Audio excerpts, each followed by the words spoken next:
Gênesis capítulo 1, versículo 26.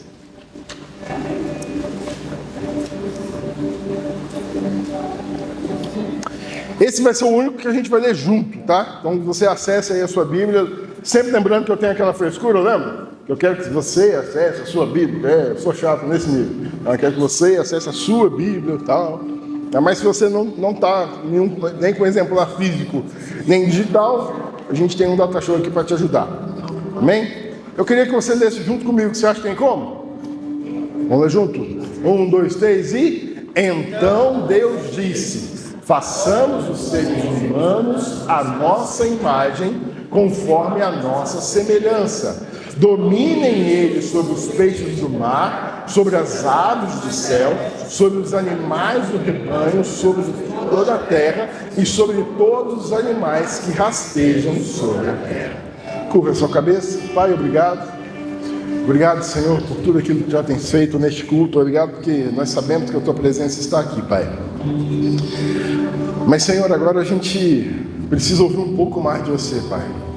Eu não tenho expectativa nenhuma, Pai, sobre aquilo que eu tenho para falar. Escrevi um monte de coisa aqui, mas de verdade, Pai, eu troco fácil tudo que eu escrevi aqui pela Tua voz diretamente para essas pessoas, Pai. Por isso, em nome de Jesus, fala aquilo que aquela pessoa precisa, não o que ela quer ouvir. Confronta essas pessoas, Senhor, de forma que elas possam ser um pouquinho melhor ao sair deste lugar do que quando entraram, Pai. Que o Teu Espírito Santo possa promover renovação e principalmente, Senhor, que possamos entender quem na verdade somos, quem somos nós. Assim te pedimos, em nome de Jesus. Amém. Amém. Glória a Deus. O tema da nossa mensagem é: quem sou eu? É uma pergunta. É uma pergunta. Então, se eu fosse virar para você e perguntar: quem que é você? O que você me responderia? Seu Leandro? Não, esse é seu nome. Esse não é quem você é. Quem é você? Filho de Deus. Filho de Deus? Boa resposta. Quem é você, Antônio? Filho de Deus. Eu não sei se você costuma se fazer essa pergunta, mas eu faço muito essa pergunta para mim mesmo. Viu? Na verdade, quem eu sou? Eu não sei se você tem essas pilas, eu tenho muito dessas loucuras de perguntar quem eu sou. E repare que quando eu perguntei para o Leandro, a primeira coisa que ele me respondeu foi o nome dele. Isso é natural. Nós somos o nosso nome. Acontece que tem outros Leandros, né? Eu me deparei um dia desse lá na empresa, eu tomei um susto. Porque tem outro Abner lá. Olha que doideira. Não sei para você, mas para mim isso é muito incomum, muito difícil achar um Abner. E eu encontrei um lá. Então, se eu for me identificar pelo meu próprio nome, não diz muita coisa. Existem outros Abners, existem outras Jucimaras. Talvez não tantas, mas existem outras. Douglas tem um monte. Moisés, Wagner então, Wagner com W, Wagner sem W, Wagner... Denise, deve ter um montão de Denise.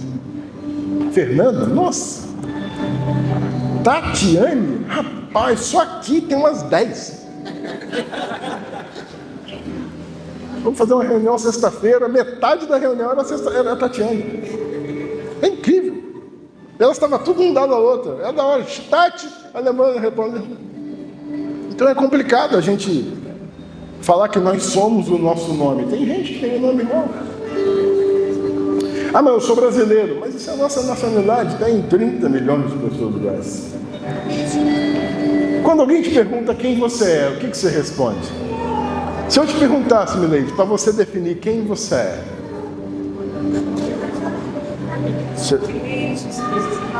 esposa do Vaz?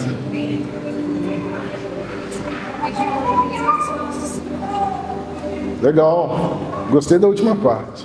Que ela é uma princesa, uma filha de Deus, escolhida aos olhos do Senhor. Mas repare que, até quando ela deu a definição dela, ela falou que ela é esposa de não sei quem, mãe de não sei quem. Nós nos definimos muito pelas nossas vocações, você já reparou? Quando você vai falar quem você é para alguém, normalmente você coloca a sua vocação, o seu trabalho, o que você faz, quem você representa, a família de onde você veio. Mas isso não é quem nós somos. E é sobre isso que eu quero explorar. Já para te falar que eu gosto de dar referências de onde eu tiro as coisas, as ministrações que eu devo fazer é de agora até o final de outubro, com exceção da próxima, que não vai ser eu que vou ministrar, todas elas estão baseadas num livro de um pastor chamado Ricardo Costa, chamado Identidade e Origem. É um livro que está me marcando muito. Um livro que não é meu, quero deixar claro que o livro não é meu, pegou emprestado. Mas é um livro que tem me marcado muito, e a pergunta do terceiro capítulo é exatamente essa: quem sou eu? Gênesis 1:25, ele falou que ele deu a definição de quem você é.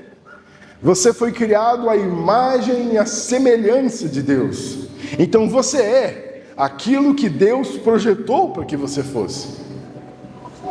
Porque a nossa essência, ela é uma essência divina. Você não é o seu corpo. Apesar de fazer bastante parte de você, o seu corpo é só uma casca. Você está morando nesse lugar. E, inclusive, é temporário. Porque Cristo vem nos buscar um dia, amém? Você se lembra que você está querendo, se no final da história você vai para o céu? Você está se lembrando que no final da história existe uma vida após essa vida, que essa sim é uma vida eterna, onde você terá um corpo incorruptível, que será transformado. Ou seja, essa casca é temporária e é perecível. É só o lugar onde você está morando hoje. E Salomão vai falar sobre isso, que ele vai falar que um coração alegre aformoseia o rosto. Ora, se um coração alegre aformoseia o rosto, quer dizer que o meu corpo não sou eu, as minhas emoções, o meu intelecto, o meu espírito sou eu. Tanto é que se eu não estiver bem, o meu corpo padece. Em doenças psicossomáticas, você já ouviu falar a tal da ansiedade, que é o carro-chefe, a modinha de hoje, né? A modinha de hoje está ansioso. O que a ansiedade gera? A ansiedade, ela gera taquicardia, sudorésia, até problemas mais graves. Eu tenho certeza que você conhece alguém que morreu por um sentimento. Um dia desses, estávamos lá em Minas, e uma senhora, que é sogra do meu cunhado, ela faleceu, ela teve um ataque cardíaco por causa de uma notícia. Chegou uma notícia lá para ela que a irmã dela tinha caído da escada, tinha batido a cabeça, estava internada no hospital. Só que isso não era verdade, isso era mentira. Realmente, ela tinha caído, tinha batido a cabeça, mas não tinha sofrido nada. Mas chegou uma fake news nela, ela já tinha problema no coração, passou mal, teve um infarto e morreu. Por quê? Porque a manifestação do nosso corpo, ela reflete aquilo que foi manifestado na nossa mente. O teu corpo, ele é influenciado pela tua mente. Isso tudo para falar, Ed César, que você não é o seu corpo. Isso tudo para falar para você, querido, que você não é suas vontades. Você não é suas vontades fisiológicas. Viu? Você é senhor delas, inclusive. E volta e meia eu me testo nisso. Gosto muito de café. Quem me conhece um pouquinho sabe, gosto muito. E tenho dificuldade de tirar o café em jejum, não vou mentir não. Mas eu estava conversando isso na roda na sexta-feira. Volta e meia eu faço um jejum especificamente de café. Não tiro mais nada, a não ser o café. Por quê? Só para provar para o meu corpo que quem manda no meu corpo sou eu. Porque eu não sou o meu corpo. Eu não sou as minhas vontades fisiológicas. Eu sou aquilo que Cristo disse que eu sou. Então vamos lá para o primeiro versículo. Um pouco depois disso aí. Gênesis, capítulo 2, versículo 7. Quem tiver coragem, levanta e fala a ele, declama a ele aí. 2:7. O João já levantou, já perdeu. Vai lá, vai, João. Então o Senhor Deus formou um homem do pó da terra e soprou-lhe nas narinas o fôlego de vida, e o ser humano se tornou um ser vivente. O ser humano se tornou um ser vivente quando Deus soprou nas narinas. Aí, ó, vem comigo. Vem viajar comigo aqui, tá? Vem cá, Betão. Viaja comigo aqui. Não precisa vir aqui de verdade, não. Só para você, um pensamento aqui, tá bom? Conecta comigo aqui. Se Deus soprou nas narinas de Adão, a qual distância Deus devia estar de Adão? Tava, tipo, a distância que eu estou de você aqui, você acha que... Oi? Mais perto? Tipo, a distância que eu estou do Fabão? Mais perto? Tipo assim?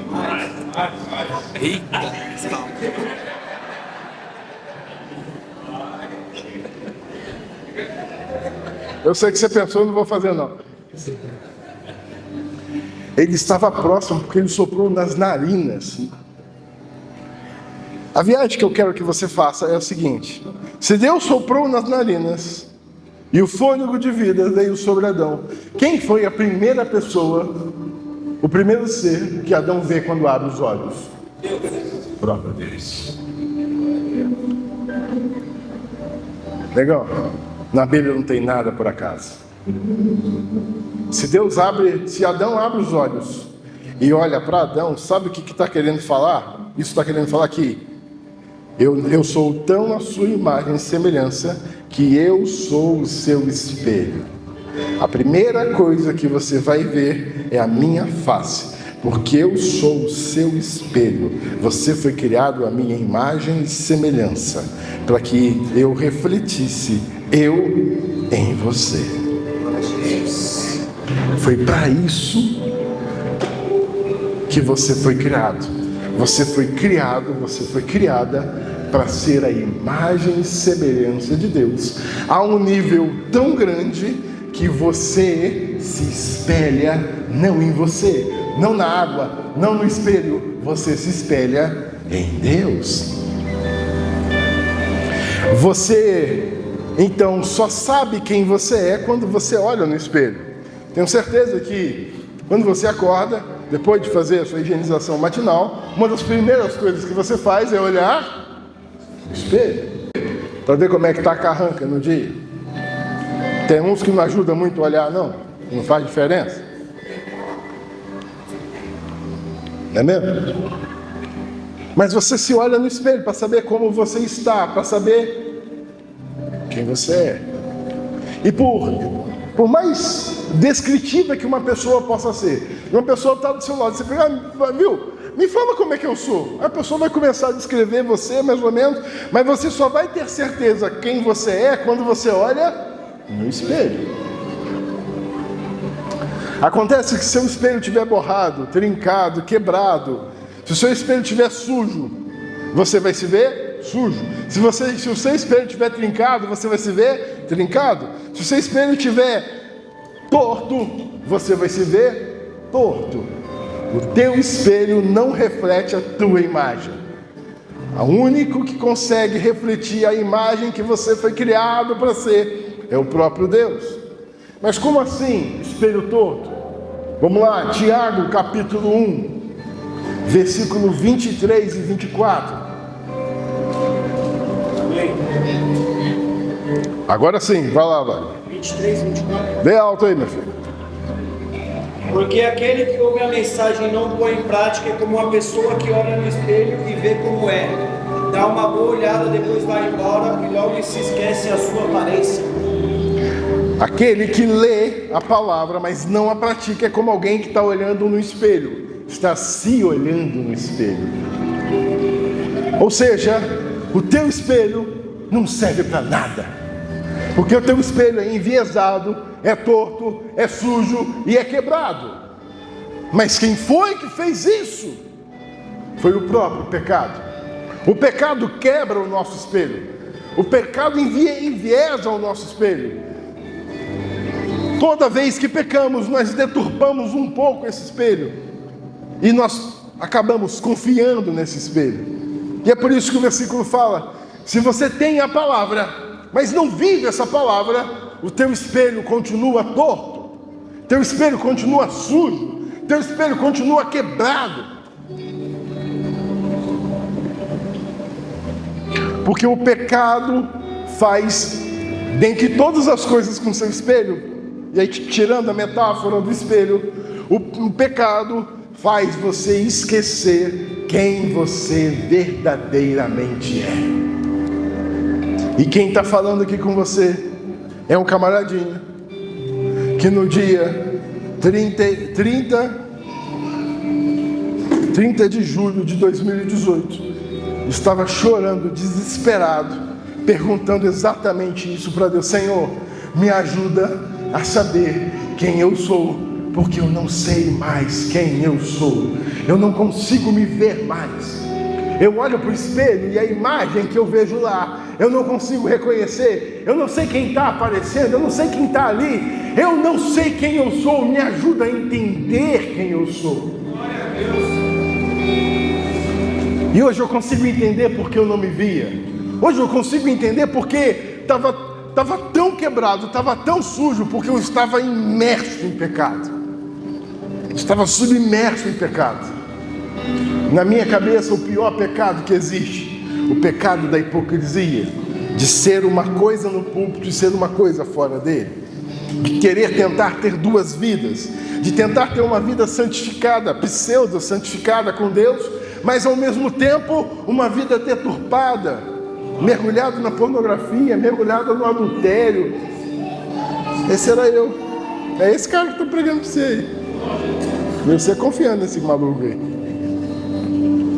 Mas foi naquele momento que eu percebi que eu precisava de uma resposta, que eu precisava da resposta para essa pergunta, porque eu não aguentava mais. Porque o meu espelho não refletia mais quem eu era por causa do pecado.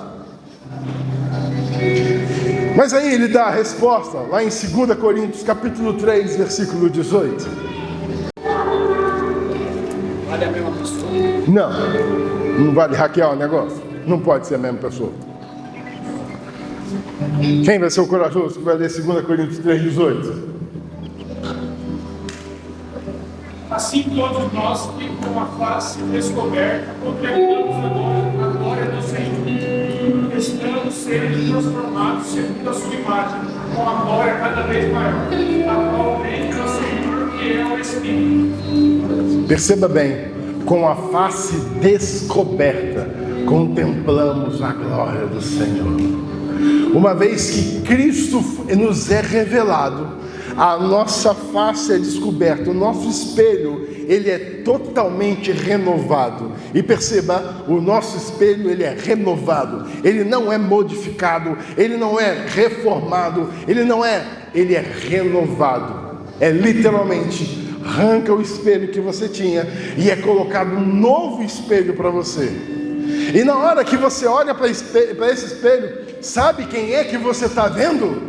Você não está vendo você mais, você está olhando para Cristo.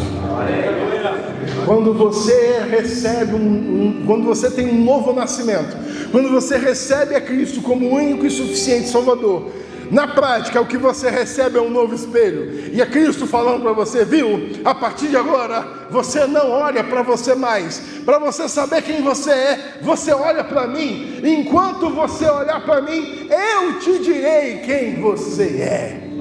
Porque a minha glória será manifesta na sua vida, não pelo que você é e faz, mas por causa do meu sacrifício por você. Então olha para mim que eu te mostro quem você é.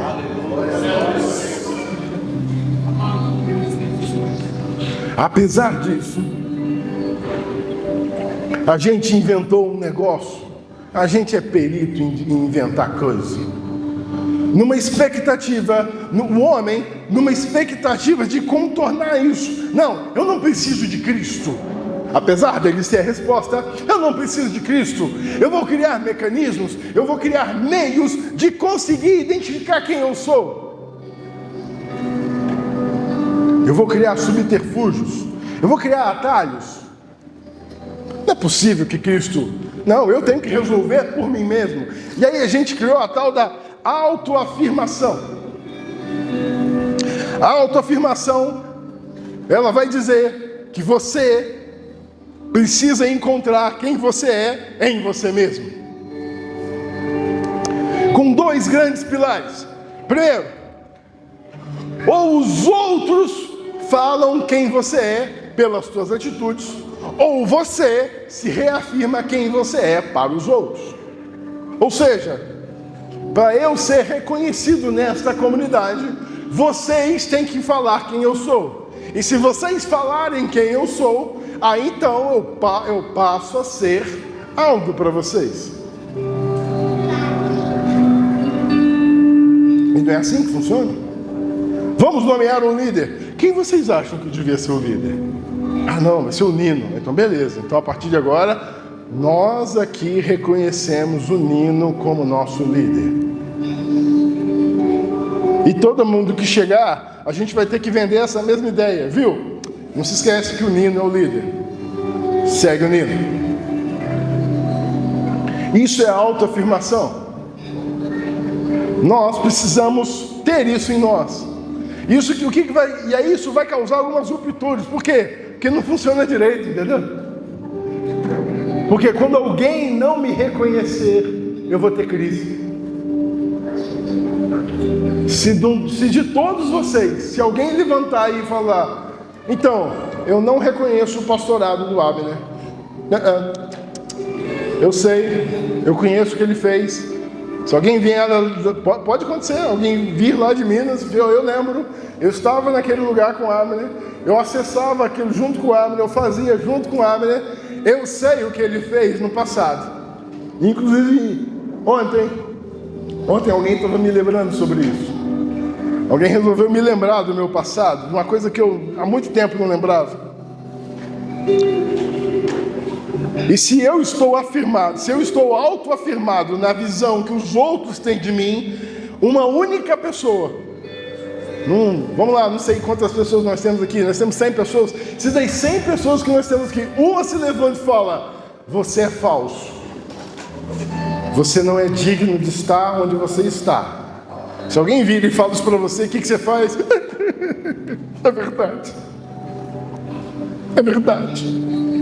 Inclusive tem nome isso, chama-se síndrome do impostor. Quando alguém não precisa nem ser direto com você não, ela sugere, às vezes não é assim, até sem querer, você não precisa nem por querer não, você está tão complexado que você já cai nessa. É verdade, eu não sou digno de estar lá, na verdade eu tenho um passado que me condena. Essa é a necessidade de aprovação. E a outra necessidade é a necessidade de mostrar quem eu sou perante os outros. Eu tenho certeza que você conhece alguém assim. Não tem condição de ter um carro, mas tem um carro do ano. Conhece alguém assim? Não tem condição de ter aquela roupa, mas tem a melhor roupa que pode. Não tem condição de morar naquela casa, mas está naquela casa. Está com a vida financeira toda quebrada, mas está indo na praia. Está com a financeira desgraçada, mas está devendo a todo mundo, mas está nos melhores eventos. O que é isso? É mostrar, parecer ser. Para o homem, parecer ser é mais importante do que ser de fato. Se você parece ser, já está bom.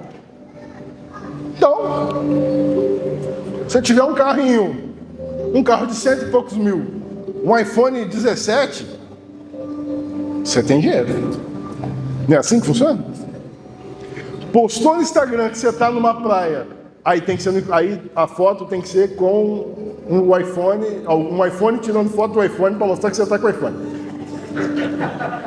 Não é verdade? Não é assim que funciona? Eu manjo, cara, eu manjo. Você tem que ir num restaurante, às vezes você pediu água, mas você tira a foto do prato, que você está no restaurante lá do Jacan, não sei das quantas da vida, e tudo certo se você vai nesse lugar, tá? Não estou condenando você ir. Se você tem condição de financiar dinheiro, vá mesmo, aproveite. Tem condição de viajar? Pelo amor de Deus, viaje. Estava conversando agora há pouco com um diácono, ele falou, cara, a gente fez uma viagem e tal, final no balneário. Glória a Deus, tem mais que viajar mesmo. Tem mais que ter férias mesmo. Férias é qualidade de vida. E às vezes não precisa ir na praia, não. Pode ser aqui em Cesarolândia, pode ser em Tatuí, pode ser numa cafeteria. A questão é você ser quem você é, não parecer ser. Porque para Cristo, o que você parece ser não interessa, porque Ele não vê Ele não vê o teu corpo, Ele não vê as tuas posses, Ele vê o teu coração. Glória a Deus. E aí, a autoafirmação ela vai gerar uma grande crise. Ela vai gerar a seguinte frase: eu sou o resultado de como eu estou. Aí a gente não está falando de essência, a gente está falando de estado. Se eu estou bem, então eu sou uma pessoa boa. Se eu estou mal, eu sou o micróbio do cocô, do cavalo, do bandido.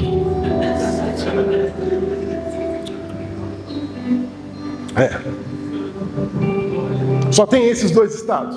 Se eu estou bem, eu sou a melhor pessoa do mundo. Ninguém. Aí você vira a Mulher Maravilha, o super-homem. Ninguém pode comigo. Vamos lá, vai acontecer. Esse é o meu ano. Vamos embora, pra cima. Dá 10 minutos. Você nem toma rasteira, você toma um chutinho na canela. Meu Deus, é tão difícil. Porque as lutas, o diabo ainda coloca a culpa nos outros. O diabo está se levantando contra a minha vida. Eu costumo falar que não existe cadeira no diabo. Não existe cadeira no inferno, de tanto que ele se levanta. Para essas pessoas, não tem cadeira no inferno.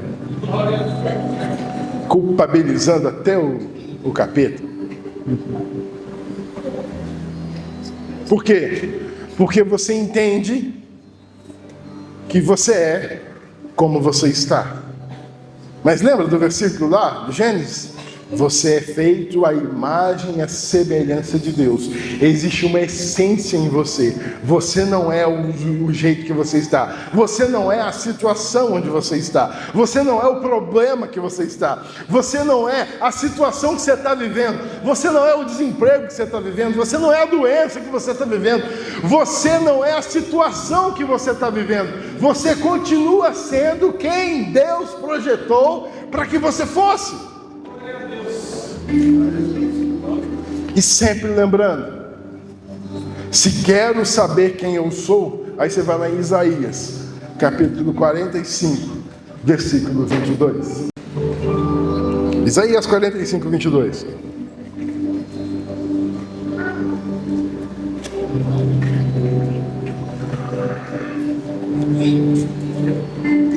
Quem vai ler? Voltem-se para mim e sejam salvos, todos os confins da terra, pois eu sou Deus e não há outro. Se você quer saber quem você é, você volta o seu olhar para Deus, porque Ele está disposto e disponível a te salvar até nos confins da terra. Eu não sei onde você se enfiou, eu não sei em que depressão que você está, eu não sei em que marasmo que você está, em que hiato, em que procrastinação, eu não sei onde você está. Eu sei que Deus se você tão somente direcionar os teus olhos para Deus, Ele é suficiente para retirar você de onde você está e fazer você entender quem você é em Deus. E te lembrar que existe um espelho e que você foi criado, que você foi criada à imagem e à semelhança de Deus. Ainda na autoafirmação, tem uma frase do livro da Alice no País de Maravilhas. O gato fala para Alice assim: para quem não sabe para onde ir, qualquer lugar serve. Eu quero me apropriar dessa frase e mudá-la um pouquinho. Se você não sabe quem você é, qualquer rosto serve. O problema de você se autoafirmar, o problema de você não olhar para Cristo, é que você começa a se confundir com outras pessoas. E aí você começa a emular outras pessoas. Por quê? Teu espelho está quebrado, você sabe, você tem consciência que o que você está enxergando não é você. O que você está enxergando não te serve, não te apetece, você acha que não é legal. Aí você olha alguém, o João.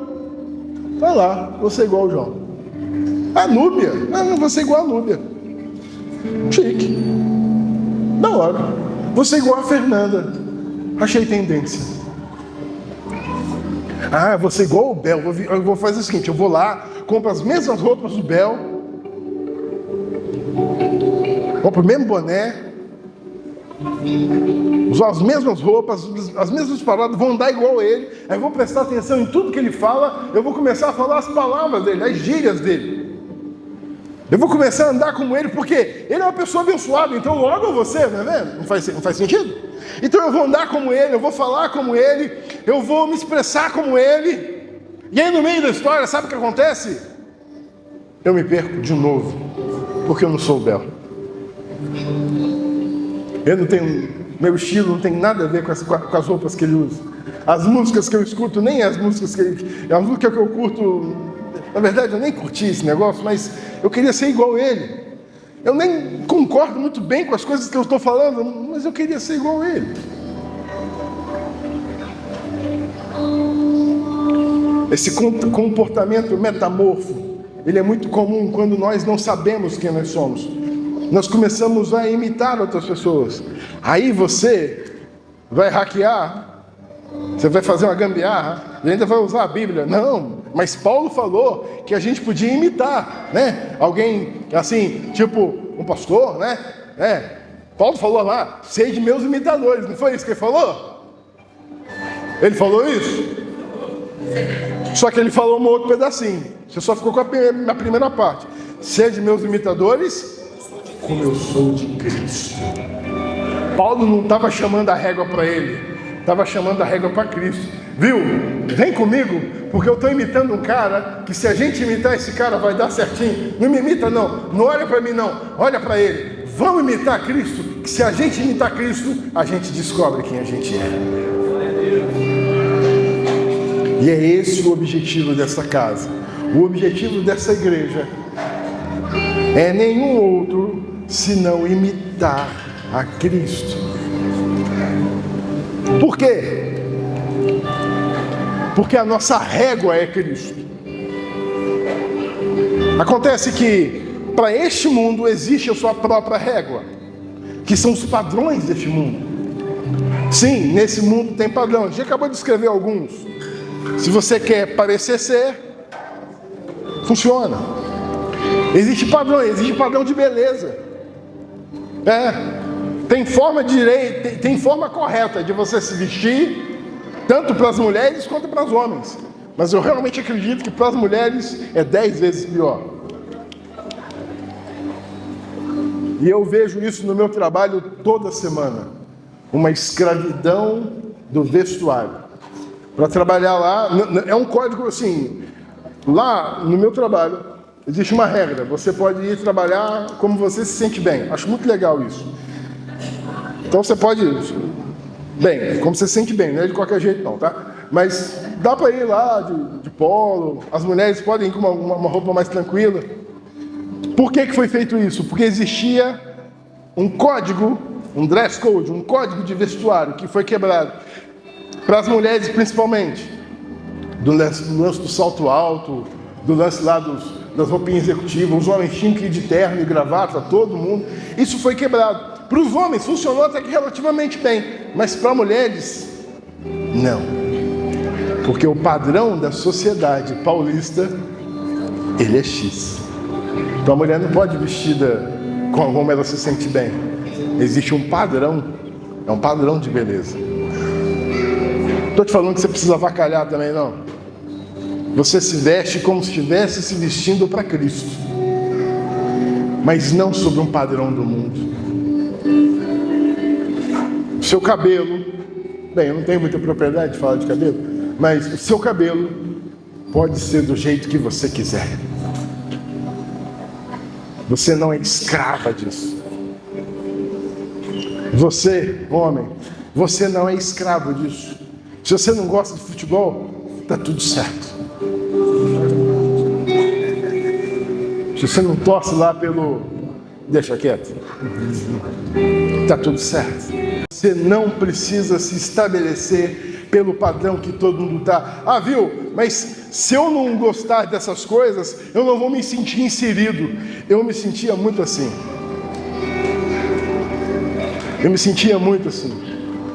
Eu sou um nerd, cara. Um nerd convicto.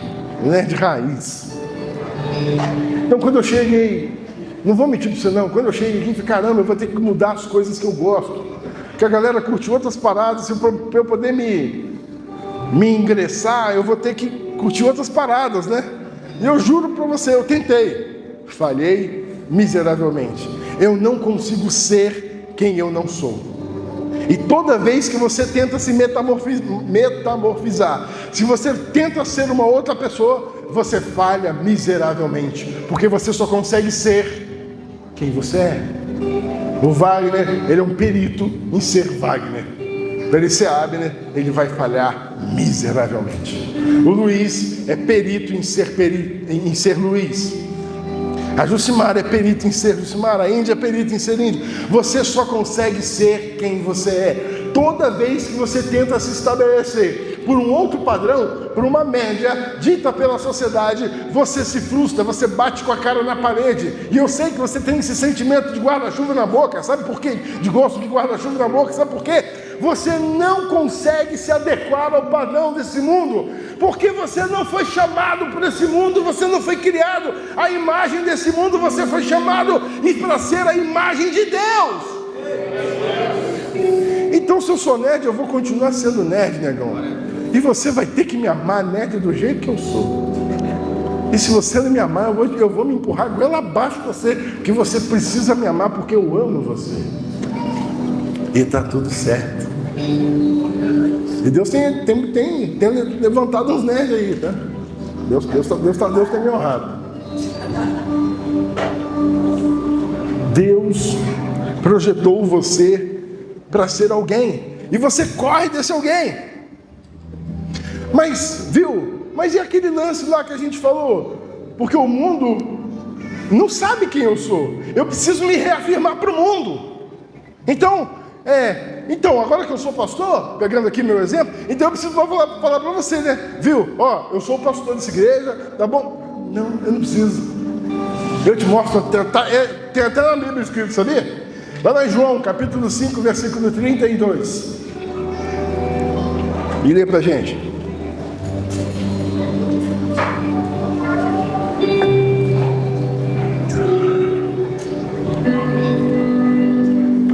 A gente não vai sair daqui enquanto você não lê, tá bom?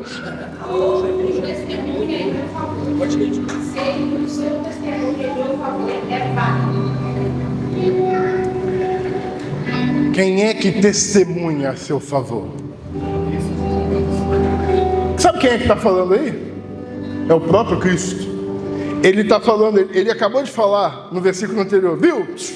Eu não preciso falar para vocês quem eu sou, porque o meu Pai testemunha ao meu favor para vocês.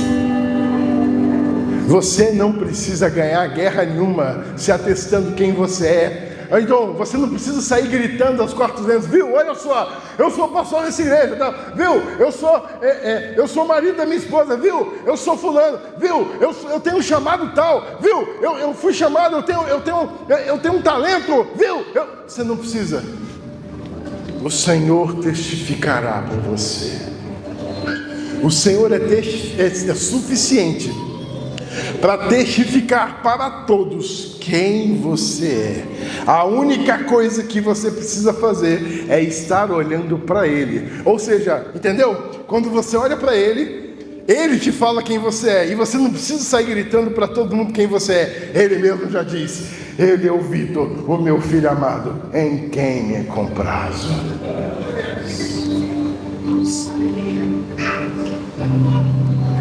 Somente quem te criou que pode te reafirmar. Somente quem te deu o fôlego de vida pode falar quem você é. A afirmação, então, a afirmação de Deus não é somente para nós, mas para todo mundo.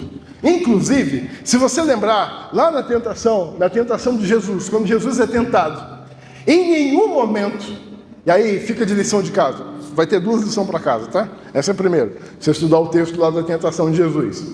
Se vira para você achar. Não vou te falar também, não. Está muito fácil, você já falei um monte.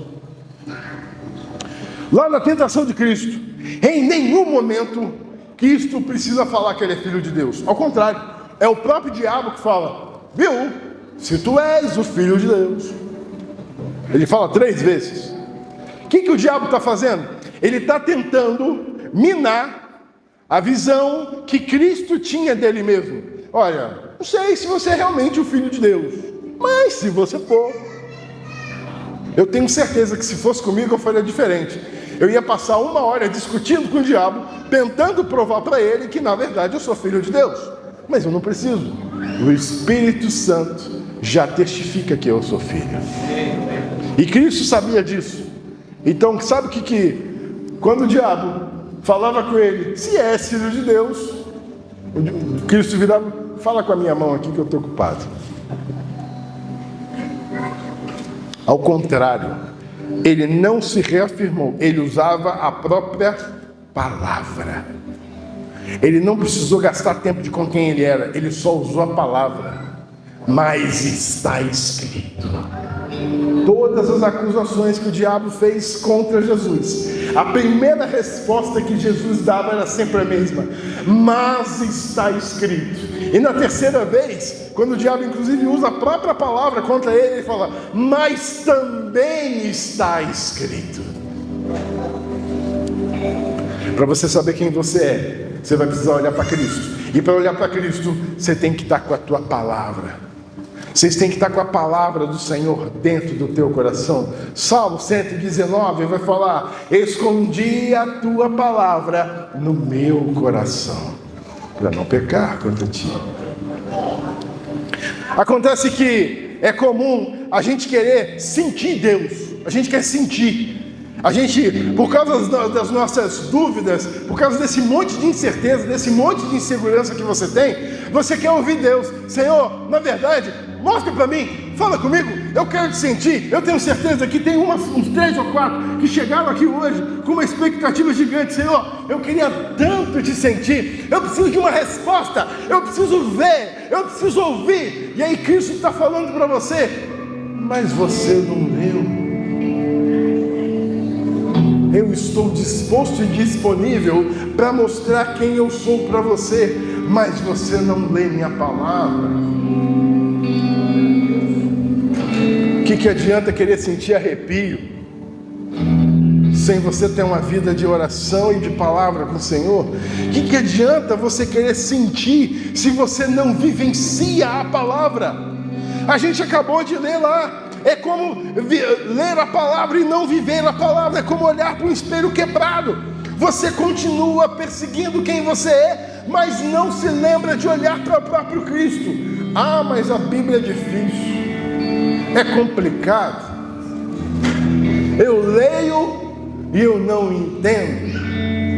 Negão, deixa eu te contar uma história. Em 2021, Deus pediu para eu ler Isaías. Eu contei essa história na Torre um dia desses, vocês lembram? Deus pediu para eu ler Isaías, eu comecei a ler Isaías, li o capítulo 1, 2, 3, 4, 5, 6, 7, quando eu cheguei no 8, Deus falou: fica no 8, e sabe o que eu tinha entendido até o capítulo 8? Absolutamente nada, e Deus me deu a oportunidade de ficar lendo o bendito do capítulo 8 de Isaías por 4 meses, todos os dias, sem entender uma única palavra. E era muito legal. Agora é fácil falar que era legal.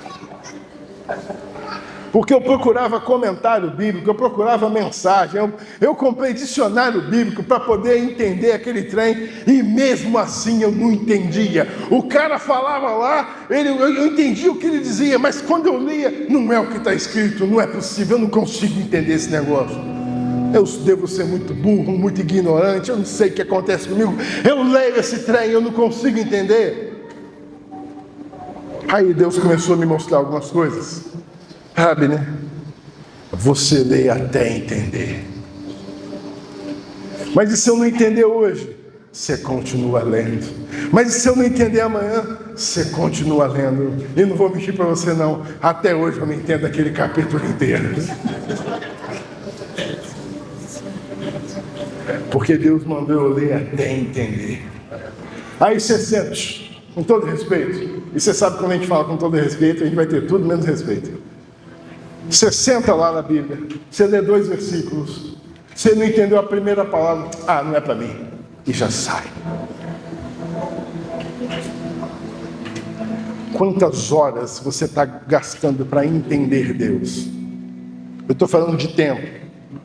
Eu sei que a gente tem esse barato de falar, não, importante é qualidade. Sim, importante é qualidade. Mas se você tem pressa para ouvir Deus falar, sinto muito te falar, Deus não tem pressa nenhuma de te responder. Uma coisa é certa, Ele responde. E Ele fala do jeito dEle, do formato dEle e na hora dEle. Não coloque Deus no seu quadradinho. Deus não cabe no seu quadradinho. Lembra disso aqui? Porque o pessoal que estava na torre lá.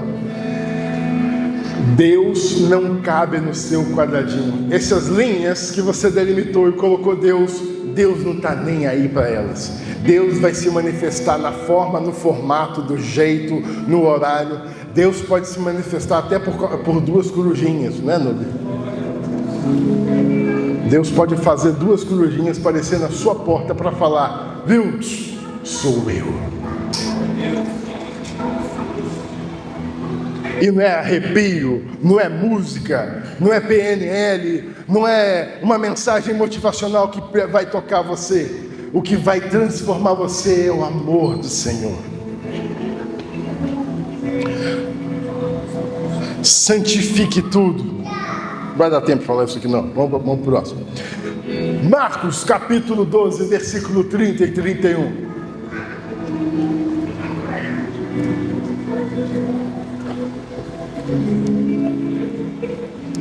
Se você tem preguiça de ler a Bíblia, deixa eu te dar um texto que é muito importante. Se você entender ele, 97% da Bíblia você entendeu. Olha o hack. Pega a chave. Quem vai ler?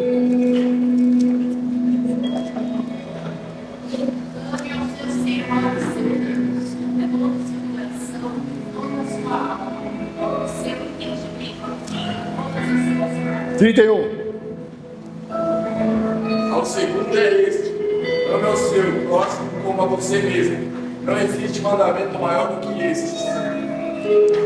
Amar a Deus de todo o seu coração, de todo o teu entendimento, de toda a sua alma. Quer saber quem você é? Deus criou você da sua imagem e semelhança, não foi? Acontece, negão, que tem um problema muito sério. Deus é amor. E é impossível entender quem você é se você não consegue entender que Deus é amor. Primeiro, permita-se se desfrutar desse amor. Permita-se ser amado pelo Senhor. Permita que o Senhor entre dentro do seu coração. Porque o amor divino, ele não preconiza a troca. O plano divino, o plano original, o amor, ele não é uma troca. O amor, ele é uma entrega. Ele não é uma moeda de troca onde eu faço alguma coisa e ele faz algo por mim. Não, eu faço e pronto. A resposta eu nem espero. O amor de Deus é altruísta. Ele fez por você sem jamais esperar algo em troca. E é o que ele espera. Acabou.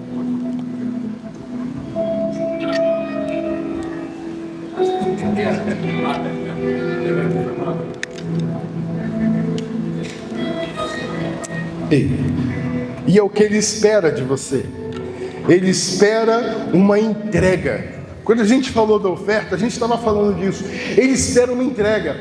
Não, mas tinha tanta coisa para fazer na igreja, eu ofertei o dinheiro e não fizeram. Aí, tá vendo a lâmpada lá? Tá queimada, ó.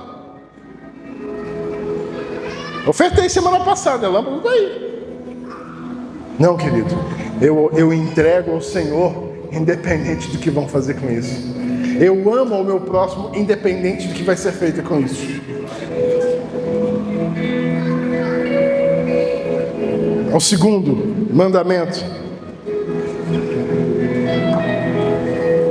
amar a mim. Parece que tem dois, né? Mas são três.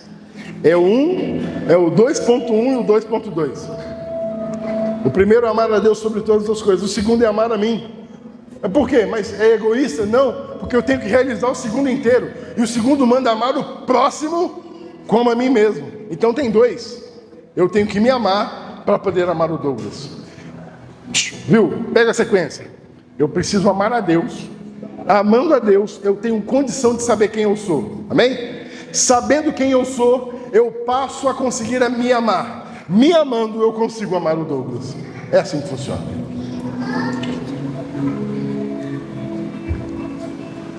É assim que funciona. Mas eu quero mais focar no amor com Deus e o amor para Deus. Você se entrega a Deus porque existe uma guerra. Você está em guerra com Deus. Você sabia disso? Você está em guerra com Deus. Toda vez que você peca, você trava uma batalha duríssima com Deus. Sabe por quê? Sabe por quê? Aonde Deus está, o pecado não pode prevalecer. Aonde Deus é tão santo que onde Ele está, Ele purifica. E a gente acha que purificar é tipo um filtro. Não. Purificar é consumir, é destruir, é amassar, é quebrar, é arrebentar. A glória de Deus, ela é tão grande, Deus é tão santo, que quando você chega em pecado perto dele, não é ele que fica sujo, é você que é destruído, que é consumido. Então você está em guerra com Deus. E para não ter guerra com Deus, você vai em Romanos, capítulo 5, versículo 1.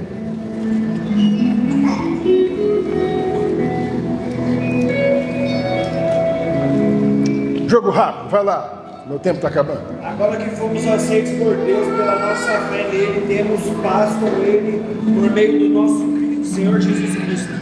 Quando você é aceito por Cristo, você passa a ter paz com Deus. A justificação da fé que é feita em você traz a você a resolução dessa guerra. Cristo está em você e agora você tem paz com Deus. E o fato de você ter paz com Deus permite que Ele te ama. O fato de você ter paz com Deus vai invocar Filipenses 4:7, que vai falar que a paz que excede todo entendimento guardará vocês. Ter paz com Deus faz você ser guardado, guardada. Então, só tem benefício de olhar para Cristo. Quando você olha para Cristo, você passa a entender quem você é. Quando você olha para Cristo, você passa a não precisar reverberar para o mundo, a falar para o mundo quem você é, porque Cristo já se encarrega disso. Ele vai testificar, porque o Espírito testifica com o nosso Espírito que nós somos filhos de Deus. Então, já deve ter acontecido com você, na caminhada cristã, você chega num lugar, aí as pessoas começam a preparar você e falam: você é diferente. Ser diferente. Eu lembro quando o Val, um dia desses não, tem uma cota de mês, ele virou para mim: Abner, está acontecendo um negócio muito doido, porque eu vou na reunião da minha família e o pessoal não me reconhece mais. Eles começam a falar: você está diferente, você está mudado, o que aconteceu com você? Aí eu virei para o Val: parabéns, Val, você virou um cristinho, um pequeno Cristo. Aonde quer que você... E é caminho sem volta, tá, Rony? Aonde quer que você vá, não vão ver você, não vão ver o Moisés, vão ver Cristo. Não vão ver o Jefferson, vão ver Cristo. Não vão ver o Dino, vão ver Cristo. Cristo em nós, a esperança da glória. A paz com Deus nos dá paz em todas as áreas das nossas vidas. Para terminar, abre aí em João capítulo 16, versículo 33. Esse eu vou ler.